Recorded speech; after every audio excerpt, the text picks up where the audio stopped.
সেদিন যে তাণ্ডব চলেছিল, কারা তাণ্ডব চালিয়েছিল, কারা হামলা চালিয়েছিল, ফুটেজে রয়েছে তার ছবি। কিন্তু তারপরেও যাদবপুরের এই ঘটনায় গ্রেফতারি শূন্য। ক্যাম্পাসে ঢুকে তাণ্ডব চালানো হলো, একের পর এক সিসি ফুটেজ প্রকাশ্যে এলো, কিন্তু এখনো জিজ্ঞাসাবাদই শুরু করতে পারলো না পুলিশ। এখনো কেন গ্রেফতারি নয়, উঠছে এই প্রশ্ন।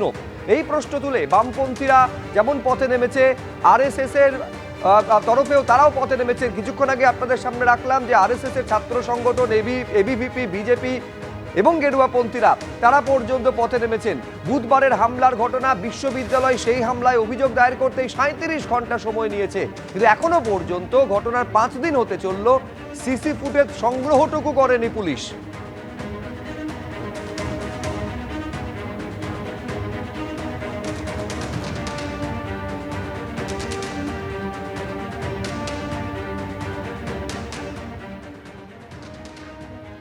যাদবপুরে বুধবার মধ্যরাতে তাণ্ডবের ঘটনা 37 ঘন্টা পর উপাচার্যের অভিযোগের প্রেক্ষিতে এফআইআর দায়ের হয়। আর ক্যাম্পাসে হামলা নিয়ে যাদবপুর বিশ্ববিদ্যালয়ের উপাচার্য তিনি বলছেন, ক্যাম্পাসে উপযুক্ত পরিস্থিতি ছিল না, তাই এফআইআর করতে দেরি হয়েছে, অনেক আগেই তা করা উচিত ছিল। আমাদের এফআইআর করতে লেট হওয়ার কারণ আমি বলেছি, বুধবার রাতের ঘটনা বা বৃহস্পতিবার ভোর রাতের ঘটনা। কিন্তু বৃহস্পতিবার সারাদিন ক্যাম্পাসে যেরকম কন্ডিশন ছিল, ক্যাম্পাসটা কন্ডিউসিভ ছিল না। যে আমরা এখানে মেইন বিল্ডিংয়ে এসে কাজ করব, আমি প্রভিসি বা রেজিস্ট্রার আমরা কেউই কিন্তু সেদিন মেইন বিল্ডিং আসতে পারিনি বিভিন্ন কারণে।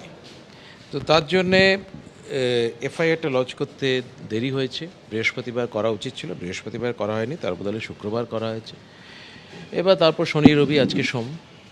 এবার অ্যাকশনের ব্যাপারটা তো গোটাটাই পুলিশের পক্ষ থেকে। পুলিশ আমাদের কাছে পাঠিয়েছে আর কি, চিঠি পাঠিয়েছে যে আমাদের তরফ থেকে যেসব সাহায্যগুলো করার, সেই সাহায্যগুলো আমরা করব। মানে সাহায্য মানে হচ্ছে সমস্ত এভিডেন্স, তারপর হচ্ছে ক্যামেরা ফুটেজ, তো সেগুলো আমরা দেব, সমস্ত হচ্ছে পুলিশকে আমরা জাস্ট হচ্ছে প্রোভাইড করব। একদিকে অভিযোগ দায়েরের 37 ঘন্টা এবং বুধবার মধ্যরাতে সেই তাণ্ডবের ঘটনার পর মাঝে 4 দিন কেটে গেলেও গ্রেফতারির সংখ্যা এখনো শূন্য। এবারে আপনাদের শোনাবো কালীঘাটপন্থী তৃণমূল বিধায়ক কুণাল ঘোষ কি বলেছেন। যাদবপুর বিশ্ববিদ্যালয়ে হামলা হলো, নজিরবিহীনভাবে দেশের কাছে আমাদের মুখ পুড়ল। রাতের অন্ধকারে আগুন জ্বালাতে বড় কনস্পিরেসি, বহিরাগতরা ঢুকলো, ছাত্রছাত্রীদের উপর হামলা হলো, অথচ কোনো অ্যারেস্ট হচ্ছে না। একটা জঙ্গল রাজ, পুলিশ রাজ, দলদাস পুলিশ, একটা জঙ্গল রাজ চলছে। একটা বিশ্ববিদ্যালয় দেশের টপ 10-এর অন্যতম, সেখানে হামলা, বহিরাগত, গুন্ডামি। ফুটেজ দেখা যাচ্ছে কারা কারা ছিল, অ্যারেস্ট হচ্ছে না। অবিলম্বে যাদবপুরে যারা মাঝরাত্রে হামলা করেছে এবং যারা তার পৃষ্ঠপোষকতা করেছে তাদের অ্যারেস্ট করা। এবিপি আনন্দ, এগিয়ে থাকে, এগিয়ে রাখে।